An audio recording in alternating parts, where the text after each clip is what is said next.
Hello everyone, स्वागत आहे तुमचं आस्वाद रेसिपीजमध्ये. मी अमृता आज इथे दाखवणार आहे खूप सुंदर अशी विसर्जनाच्या दिवशी बनवण्यात येणारी मोकळी अशी ही डाळ.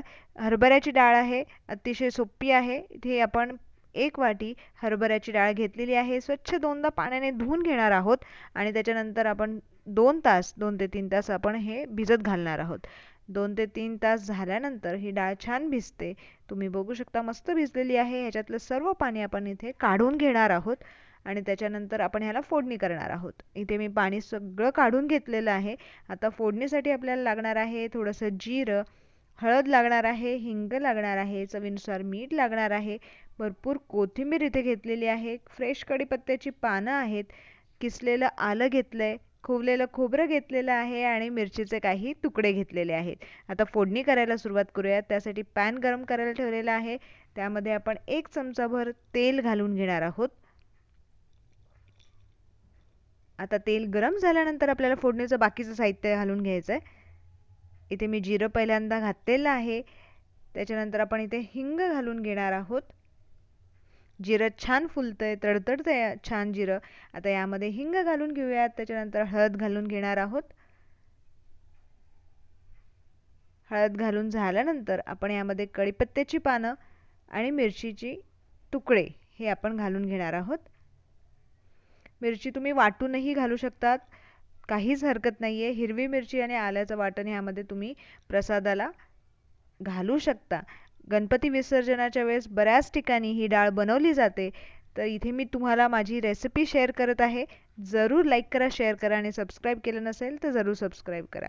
आता ही डाळ आपण यामध्ये घालून घेतलेली आहे. सर्व बाजूने छान मिक्स करून घेऊयात.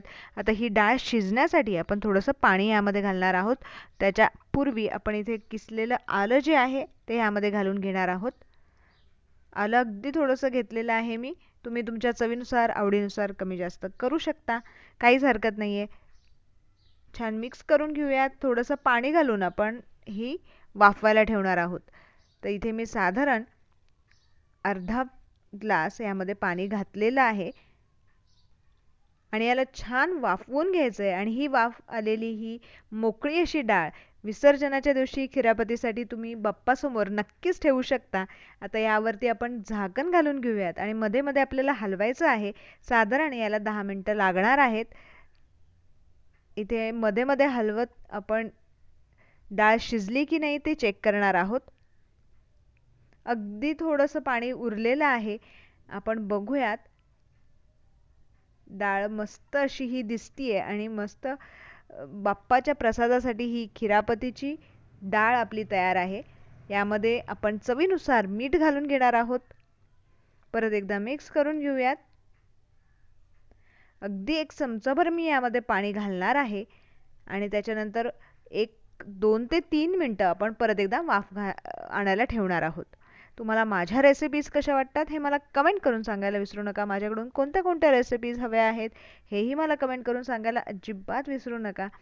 आता इथे 3 मिनिटानंतर आपण एकदा चेक करून घेऊया. आपली डाळ मऊ छान शिजलेली आहे. गॅसची फ्लेम बंद करून घेऊयात आणि भरपूर अशी कोथिंबीर आणि त्याच्यावरती ओलं खोबरं हे आपण पेरून बाप्पाच्या विसर्जनाच्या दिवशी ही खिरापत नक्कीच बनवू शकतो. तुम्हाला कशी वाटली हे मला कमेंट करून सांगायला विसरू नका. आणि जर माझ्या चॅनलवरती नवीन असाल आणि सर्वात पहिल्यांदाच व्हिडिओ बघताय, आवडला तर व्हिडिओ नक्की शेअर करा आणि त्याचबरोबर सबस्क्राईब केलं नसेल तर जरूर सबस्क्राईब करा.